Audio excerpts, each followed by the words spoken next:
রান্নার জন্য ভুরি ভুরি টাকা দিয়ে আর কিনতে হবে না গ্যাস সিলিন্ডার। পাইপলাইন দিয়েই একেবারে সস্তায় বাড়ি বাড়ি পৌঁছে যাবে রান্নার গ্যাস।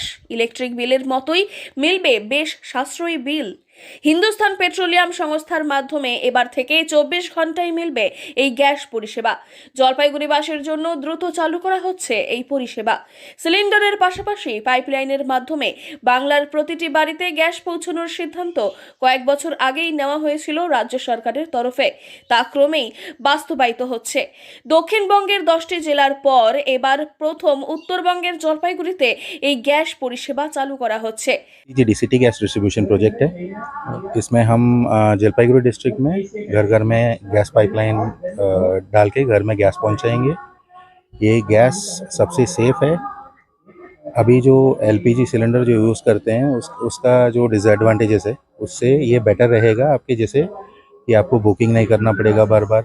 हमेशा जैसे नल खोल के जैसे इलेक्ट्रिसिटी का होता है वैसा मीटर लगा के गैस देंगे, और ये बहुत कम प्रेशर में रहता है एलपीजी से। और ये है कि ये गैस लाइटर देन एयर होता है, इसलिए ये काफ़ी सेफ होता है। और एलपीजी से ये सस्ता भी पड़ेगा और बहुत सुविधा होने वाला है। পাহাড়পুর গ্রাম পঞ্চায়েত এলাকায় প্রথম এই পরিষেবা চালু হচ্ছে। পাহাড়পুর গ্রাম পঞ্চায়েতের পাতকাটা সহ বিভিন্ন এলাকায় পাইপলাইনের মাধ্যমে ঘরে ঘরে মিটার বসানো হচ্ছে। পরবর্তীতে জলপাইগুড়ি শহর সহ দার্জিলিং ও উত্তর দিনাজপুর জেলাতেও চালু করা হবে ঘরে ঘরে গ্যাস পরিষেবা। এই গ্যাস পরিষেবা সিলিন্ডারের তুলনায় অনেক সহজ এবং সুরক্ষিত।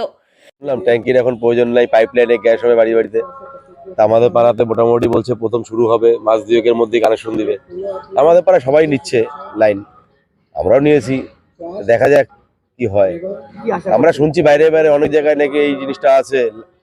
তা আশা করি হলে পরে খারাপ হবে না। এই যে গ্যাস সিলিন্ডার ফিলিন্ডার বাস্ট ফাস্ট হয় এইসব ভয় থাকবে না, খারাপ হবে না।